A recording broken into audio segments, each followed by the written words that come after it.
Hey guys, so last time I told you about the moving process and all that stress, and I thought it might be fun to share a little bit of my new normal since the move. It's not the most exciting, but as I like to say, I'm just easing back into it and trying to find my way back into a good rhythm that's going to help sustain a continuous daily practice for my art. So I've been getting up pretty early for whatever reason, and I love getting my sketches in first thing. I mean, after I've made coffee and fed the dog and went for a quick walk and all of those morning things, but it just happens to be Sketchtember, and I'm using the whole month to practice my block-ins in my sketchbook. And I talked about this in the last video, a little bit of the whys, for composition, for likeness, for cohesive light and dark patterns. So that's why I'm doing it. And so this time I thought that it would be fun to share a little bit of the drawing process, so how I'm doing it. And it's kind of a different process for me, but I think it's worth explaining how it works. I start with a grid, and I place that grid on my paper, but also over my reference that's on my screen. And this just helps me work out all the angles and movement right away, so I can see if I need to rotate, zoom in, zoom out, just getting the overall composition, how I want it before I even start drawing. And once that's decided, I can start drawing, and I do start with the contour. So part of this process is to draw the outer edge of your subject before drawing anything on the inside. And it makes sense. It's a little bit awkward when you first start doing it that way, but it definitely made sense the more that I did it. So the way to start doing this is just figuring out roughly where the outer contour meets up with the grid and kind of just notching that all in and just doing that really roughly, not trying to be super, super precise, just using straight lines and getting that roughed in. And we're just going for the overall shape. The refinements will come later. So with that contour in, you can do the same to block in then the interior shapes like the nose and the bottom of the chin and the eyes. And at this point, it should be clear if things are out of alignment or if things are out of proportion. And so you can just go back to your grid and reference that and figure out where the mistakes are. So when it feels like things are in the right place, you can give the drawing a quick tonal reference, and I like to lightly shade in all the areas that'll be in shadow or that have the darkest local colors. And this can also kind of help when you're trying to figure out if things are in the right place or in the right proportion. Once you have that shade in, sometimes you can see things you couldn't see before. And so this should also be the time where you start to see a resemblance of your subject coming out. And so if you do, then that's great. And that's the point where I like to erase all the grid marks and remove it from the reference. So just turn it off on my screen, whatever program I'm using, because here on out is the fun part. So this is where you can stop focusing so much on your reference and really just focus on making the drawing what it needs to be. And so that might mean like exaggerating the lighter shadow, getting the gesture sort of put in there. I almost always like to exaggerate the gestures just to bring out a little bit more of what I think the personality of the piece should be. And so I really like this approach for just the speed and getting things down and the ability to feel pretty confident up front with the composition without having to do a bunch of thumbnails. And so for that reason, I like it, but since it also relies so much on line drawing, I kind of start to miss the mass drawing techniques that I've come to love. And so I think the next step for me in this process is to figure out where and how to incorporate that technique into this process.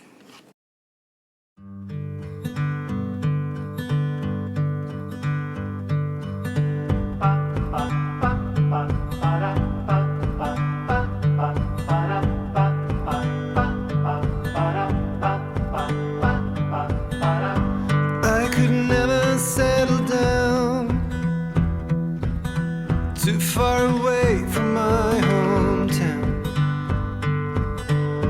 With my family I am bound. I stick by them till I'm in the ground. Ooh.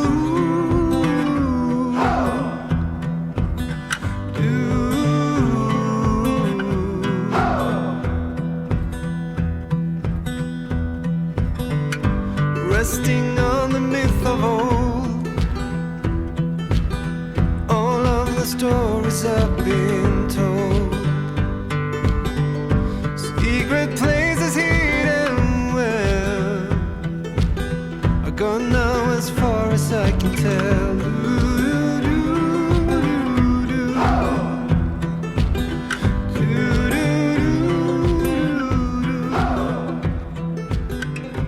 All I know is Watch out, boy.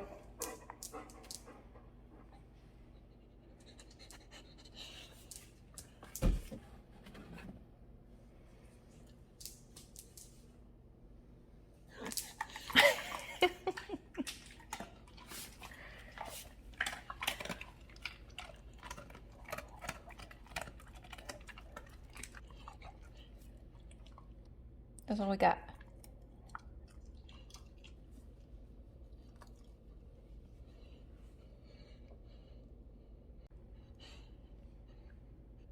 There's no more cookies. That's it. There's no more. Oh my goodness. There's no more cookies.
Hey guys, so today I wanted to pop on here and let you know what I'm doing because I've been doing drawings all week, sketches all week, and I've got my sketch for today, but I'm not going to show it to you yet because what I really want to do today is paint. And I've been thinking about how I want to decorate my new studio space, and you may have seen some of these before. They're like my my portraits that I've done in the DIY style, and I just love them. I love how graphic they are, and I think a wall that has a bunch of those on it would look amazing. So today with my sketch, I'm going to turn it into one of these paintings. So stay tuned if you want to see how that turns out. I'll show it this afternoon, but that's what I think I'm going to do today. So wish me luck. So one of the things that I think will really make this place feel like I'm settled in is having some art up on the walls. And I really love the idea of like putting a gallery wall right over my workspace, which is kind of the first thing that you see when you walk in. And I shared this over on Instagram, but in my Etsy shop, I sell these paint your pet kits that you can get for your own pet. And they're more of like a bold graphic style of portrait. And I kind of love them on their own, but all together they look really, really cool. So I'm gonna take some of my sketches and I think I'm gonna paint them in this style. And I think it's gonna take a bunch of portraits to kind of fill up a wall, or at least part of a wall. So I think I need to get painting. And there are a lot of questions that people ask when I talk about these kits. And the first thing that people ask is, how do you make them? And the simple answer is that I take my sketch and I take it into Procreate and I turn it into a grayscale draft of what a final painting might look like. And then I print it out onto a canvas, and then each of the gray tones will correspond to a paint color. So I'll go back into Procreate or Photoshop and just play around with the color palettes until I find one that I like. And then I mix up those colors. Typically it's just 6 to 8 colors per painting. And then I paint it.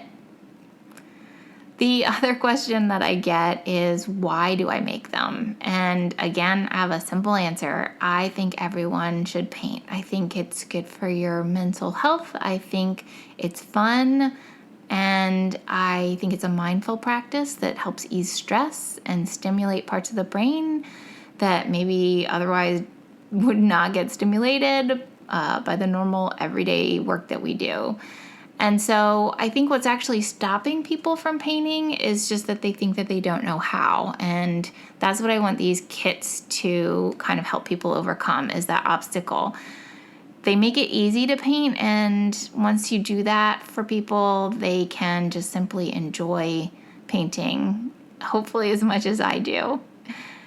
And the last question that I get is, why, as a professional artist, would you want to paint one of these kits? And I've talked about this before, but honestly, I just love painting so much. I wouldn't want to paint only these kits, but I have to say it's really nice sometimes to just enjoy putting paint on canvas without having to think about all the stressful parts of like composing a picture, getting the drawing right, choosing your colors. That part's already done by the time you start painting, and so it's just like putting a puzzle together almost. And I always end up seeing something that I want to customize on the canvas too, so it's not like it's cookie cutter, or that I would even get the same painting every time if I painted the same template over and over. I like to adjust the mixes. I like to play with my brushwork. I even will test out different supplies sometimes, adding, mixed media on there. So it can really be endless, the possibilities, but it can also just be mesmerizing, just painting every brushstroke on there and being really mindful about how you do that. So in the end, you also just have this fun memento of the whole experience. And I think having all of these paintings up on the wall is just going to be a reminder of how much I really do love the work that I do. So that's it for me today, guys. I hope you enjoyed coming along with me in the studio today, and I definitely want to continue sharing more as the studio comes together, as my process evolves, as things change.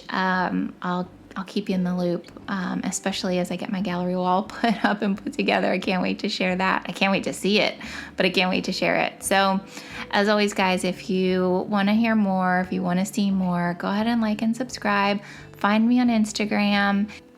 And yeah, that's it. So I'll see you next time.